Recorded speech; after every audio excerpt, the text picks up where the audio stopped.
Mythic Plus dungeons and raids are officially out. Hello everyone. Today we're going to talk about the best things you can do to be the best Mythic Plus and raid tank out there. Now, first thing is to make sure that you have the gear to even run a Mythic Plus or a raid. Now what this means is you need to go back and gear up by doing world quests, heroics, and regular mythics. If you missed it, I did do a video covering this. Now, since there are many classes out there that can tank, let's go ahead and establish a baseline. Now, when I say an AoE move or a cleave move, I'm talking about these moves here. When I say a mitigation move, I'm talking about these moves here. And when I'm talking about self-healing or just healing, I'm talking about these moves here. So depending on what class you are, I'm going to go ahead and say in this portion you should do your AoE. You should be able to know what I'm talking about. If you don't, reference back to this portion. One of the most common questions I always get is how to do pulls that have casters in it. So here we'll see exactly what to do with a pull that has one caster in it.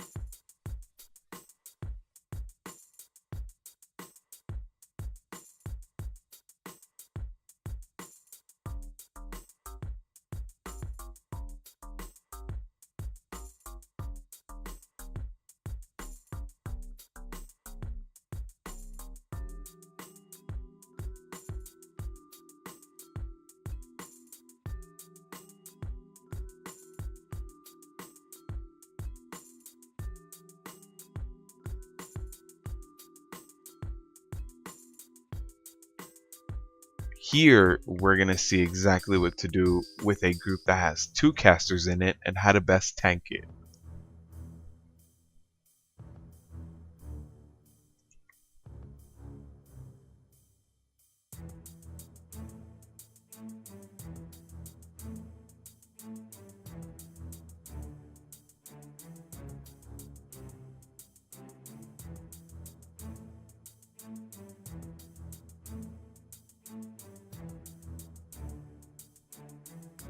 Boss fights are all completely different. However, you can take some very generic tips and apply them to make your tanking of them so much easier.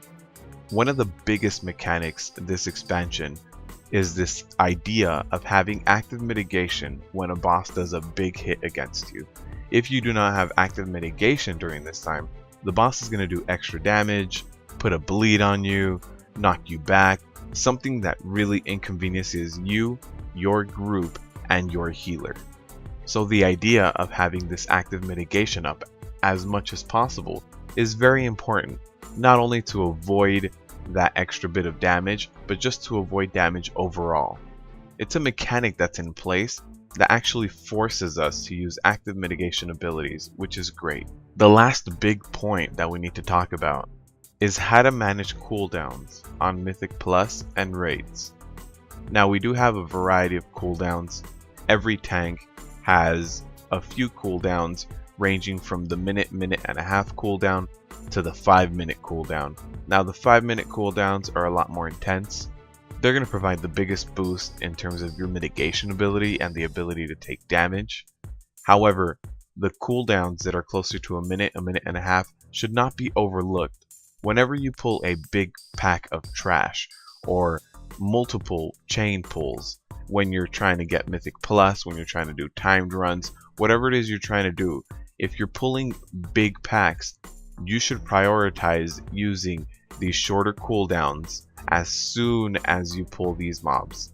A lot of tanks try to wait to use their cooldowns until they're already at low health, but the point of these cooldowns is to help you absorb the most amount of damage and help reduce that incoming damage. So if you pull a pack of 8, you don't want to wait to use the cooldown until there's only 3 of them left. At that point, it's okay. A pack of 3 is a normal pull. You can deal with that accordingly. However, a pack of 8 is way too much. So the way to use cooldowns is the more people that are up and hitting you at that time is the type of cooldown you should use. So do not be afraid of using the cooldown as soon as the pull starts. That is actually the best time to use it, because then you're going to be taking the most amount of damage. If you're taking damage from 8 people at once, that will mitigate the damage on 8 mobs, as opposed to waiting till you get to 5 or 4 mobs. Always remember that positioning is very important. You should always face the mob away from your group, and you should always face the boss away from your group as well. I understand that this leads to some really weird camera angles, and sometimes you can't really see everything the way you should, but you should really get into the habit of aiming things away from your group. It'll help everyone avoid a lot of damage. That wraps it up for this video. However, I do want you guys to let me know in the comments below what kind of more in-depth guide. This is a very broad bird's eye view type of video. If you guys want a much more in-depth look, a lot more analysis, and let me know what exactly you guys want to see. Thank you guys for watching. Good luck tanking out there.